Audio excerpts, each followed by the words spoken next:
ओम नमः शिवाय। मित्रों, मैं आचार्य चंद्र प्रकाश परम कल्याण साधन यूट्यूब चैनल में आप सबका स्वागत करता हूं।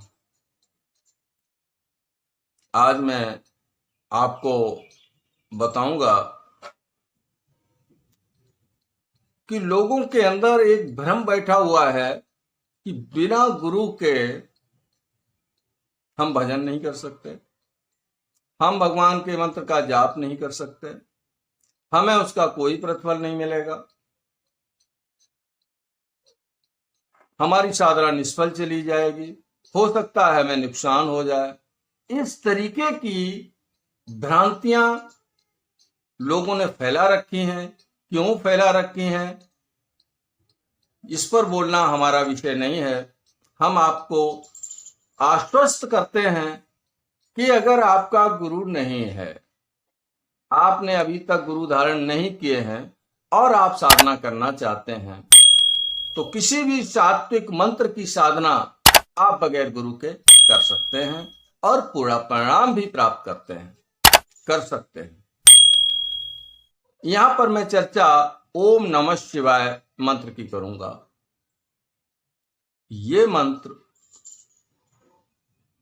भगवान शिव का साक्षात स्वरूप है,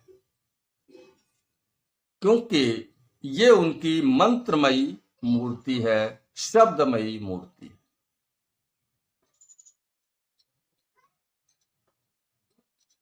कितना अधिक ये मंत्र प्रभावशाली है, इसका वर्णन तो करने में कोई भी समर्थ नहीं है। इससे हमें क्या क्या मिल सकता है, अपरिमित है, अनंत है, क्योंकि इस मंत्र का जाप करने वाले को संसार की कोई ऐसी वस्तु नहीं है जो उसे आवश्यक है और प्राप्त न हो सके। हाँ, देखना हमें यह पड़ेगा कि हम मांग वो रखें भगवान के सामने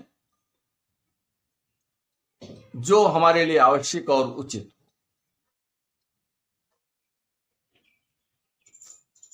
हम उन मांगों को न रखें जो इस मंत्र के स्तर के खिलाफ,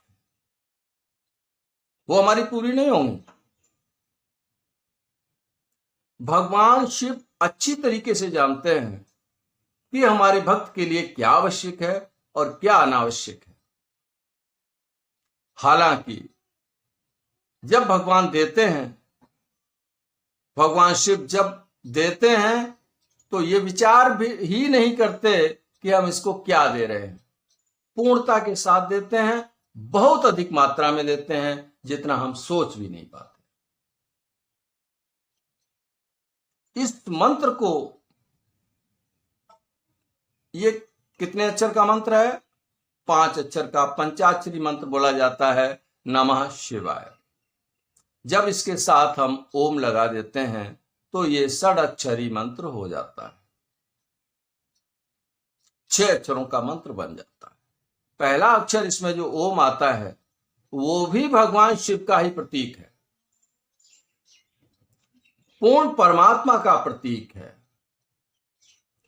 एक ऐसी ध्वनि है जो संपूर्ण ब्रह्मांड को संचालित किए हुए है, नियंत्रण में लिए हुए है।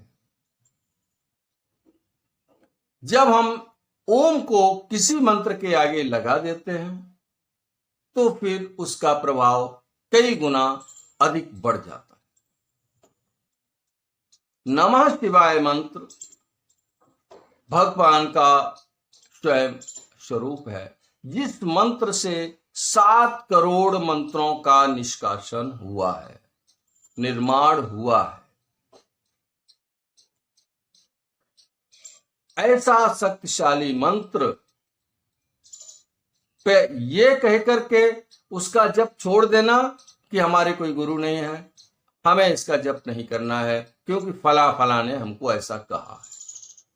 आप निश्चिंत हो जाइए, आप बगैर गुरु के इस मंत्र का जाप शुरू करिए। इतना आप कर सकते हैं कि भगवान साधना करने से पहले भगवान शिव से प्रार्थना कीजिए, हे प्रभु, आप सारे संसार के गुरु हैं, सारा ज्ञान आपसे प्रकट हुआ है, मुझे अच्छा गुरु नहीं मिल पा रहा है, आप हमारे गुरु हैं, मैं आपको गुरु वरण करके आपकी साधना शुरू कर रहा हूं, हमारे इस मंत्र को सिद्ध कीजिए। बस हो गया। जो सारे संसार का गुरु है तो वो आपका गुरु क्यों नहीं है? विचार करिए। तो इसको इस विधि से भगवान शिव को अपना गुरु बना लीजिए और साधना निर्वाध गति से निश्चिंत होकर के करिए। किसी भी प्रकार का दुष्परिणाम आना तो दूर, उसके बारे में तो भूल ही जाइए। जो भी परिणाम आएगा सब परिणाम ही आपके सामने आएगा। इस मंत्र की कितनी विशेषता है कि पूरा शिव परिवार आपकी सहायता के लिए तत्पर खड़ा रहेगा यदि आप इस मंत्र का जाप करते हैं। पूरा शिव परिवार, माता काली, माता दुर्गा, माता पार्वती, मनसा देवी, भगवान श्री गणेश, भगवान श्री कार्तिकेय, सभी का, भगवान वीरभद्र, सभी का आपको पूर्ण सहयोग मिलेगा। और मैं आपको निश्चित रूप से कहता हूं कि जिस दिन आप संकल्प करके इस मंत्र का जाप शुरू करेंगे, उसी दिन भगवान शिव की कोई शक्ति, उनका कोई सेवक, उनका कोई गण आपके घर में स्थापित हो जाएगा भगवान शिव की आज्ञा से, जो सदैव आपकी रक्षा करेगा। घर में जितनी भी नकारात्मक शक्तियां हैं, सारी की सारी धीरे धीरे घर छोड़ के चली जाएगी। किसी भी शक्ति में, कितनी भी नकारात्मक शक्ति में इतनी ताकत नहीं होती जो भगवान वीरभद्र के जरा सी क्रोध को भी सहन कर ले। भगवान शिव का एक दूत, एक सेवक आपके घर में 24 घंटे आपकी सुरक्षा करने के लिए मौजूद रहेंगे। जप करने के लिए यदि आप सुबह स्नान आदि से निवृत्त होकर के आसन पर बैठ करके रुद्राक्ष की माला लेकर पूरब दिशा की तरफ मुंह करके भगवान शिव और माता पार्वती का चित्र स्थापित करके, या सिर्फ भगवान शिव का चित्र स्थापित करके, या उनका शिवलिंग स्थापित करके पूजा अर्चना करने के बाद, घी का दीपक और धूप दीप करने के बाद आप रुद्राक्ष की माला से पूरब दिशा की तरफ मुंह करके या उत्तर दिशा की तरफ मुंह करके जाप करते हैं, तो आपको इससे क्या मिलेगा? ध्यान दीजिएगा, वो सब कुछ मिलेगा जो आप चाहते हैं। हां, देर हो सकती है क्योंकि हमारा प्रारब्ध भी इसमें इंटरफियर करता है। उस प्रारब्ध को भी भगवान शिव मेटने में समर्थ हैं। कहा गया है, भाव्यु मेट सके त्रिपुरारी। रामायण में गोस्वामी जी ने कहा है, ध्यान दीजिएगा, भाव्यु मेट सके त्रिपुरारी, यानी होनहार को भी भगवान शिव मेटने में समर्थ। मार्कंडेय जी का उदाहरण हमारे सामने है। जितनी उम्र थी उनकी, जिस दिन पूरी हो गई थी उस दिन यमदूत आ गए थे, लेकिन यमदूतों को देख करके वो बालक डर गया और शिवलिंग को अपनी गोद में कस के पकड़ लिया। भगवान शिव प्रकट हो गए और उसकी रक्षा करके उन्हें क्या कर दिया? चिरंजीव बना दिया, जिसकी 11 साल या लगभग समथिंग इसी तरीके की उम्र थी उनकी। तो सब प्रारब्ध को मेटते हुए उन्हें चिरंजीवी बना दिया। है किसी में इतनी सामर्थ्य जो प्रारब्ध को मेट सके? अवश्य भोक्तव्यम कृत कर्म शुभाशुभम, ऐसी युक्ति आती है शास्त्रों में कि भोगना ही पड़ता है। लेकिन भगवान शिव में वो सामर्थ्य है कि आपके इसको प्रारब्ध को मेटने में वो समर्थ, क्योंकि वो इस सृष्टि के ईश्वर है, इस सृष्टि के परमात्मा है। आप निश्चिंत होकर के जाप कीजिए, गुरु की तरफ विशेष ध्यान ना दीजिएगा। जैसे जैसे आप जाप करेंगे, एक चीज और बता दें, लंबी साधना अधिक मंत्रों के साथ आप शुरू ना करना। आप 11 माला से शुरू कर दीजिए, 11 माला सुबह, 11 माला शाम को। बहुत ज्यादा समय नहीं लगेगा, आध घंटे में लगभग 11 माला पूरी हो जाती हैं। बस इतना समय आप देते जाइए, और जिस समय ये 1.25 लाख मंत्रों पे आपकी संख्या पहुंचेगी, आपको लघु सिद्धि प्राप्त हो जाएगी, एक छोटी सिद्धि प्राप्त हो जाएगी, जिससे आप अपना और दूसरों का भला भी कर सकेंगे। साथ ही साथ आपको क्या मिलेगा, जिस समय आपकी साधना प्रगाढ़ अवस्था में पहुंचेगी, आपको भगवान शिव के दर्शन होंगे। यदि आपका हृदय स्वच्छ हो गया है, किसी के प्रति आप गलत भाव नहीं रखते हैं, आपको परकाया प्रवेश की सिद्धि प्राप्त हो जाएगी। आपको दूरदर्शन की दृष्टि प्राप्त हो जाएगी, दूर श्रवण की शक्ति प्राप्त हो जाएगी। आपका ग्रहों पर, तत्वों पर अधिकार प्राप्त हो जाएगा। अपने शरीर में से किसी तत्व को घटा या बढ़ाने में समर्थ हो जाएंगे। आपकी वाणी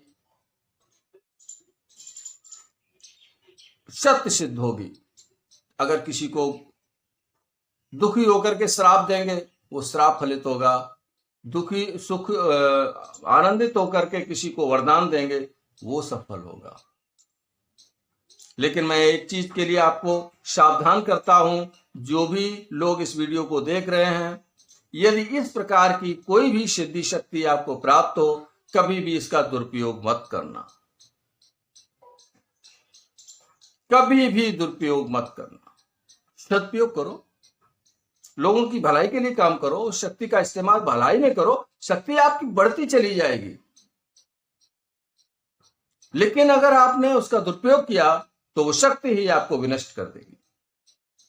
भगवान शिव का एक रूप भोले है और एक रूप भाले।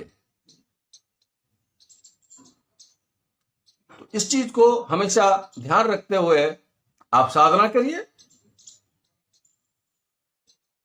और देखिए फिर इस मंत्र का चमत्कार। इस एक मंत्र को सिद्ध होने के बाद संसार के जितने भी मंत्र हैं, सारे मंत्र आपको अल्प अवधि में ही सिद्ध हो जाएंगे। इस मंत्र को पहले आप सिद्ध करिए, उसके बाद उनमें अन्य मंत्रों को सिद्ध करने की जब आपकी इच्छा हो, तो वो मंत्र आपके अनायास अल्पावधि में, बहुत थोड़े समय में सिद्ध हो जाएगी। क्योंकि उस समय आपके ऊपर भगवान शिव की कृपा होगी, और भगवान शिव ने ही समस्त मंत्रों को कीलित किया हुआ है। तो वो उत्कीर्ण अपने आप हो जाएगा, उनकी कृपा से हो जाएगा। आप निश्चिंत रहिए, आप साधना कीजिए, दिमाग से निकाल दीजिए कि बगैर गुरु के साधना नहीं हो सकती है। वो सारे परिणाम, वो सारे सब परिणाम आपको मिलेंगे जो मिलने चाहिए गुरु धारण करने के बाद। आशा करता हूं मेरी बात अच्छी तरीके से समझ में आ गई है। वीडियो अच्छा लगा हो तो इसे लाइक और शेयर करें।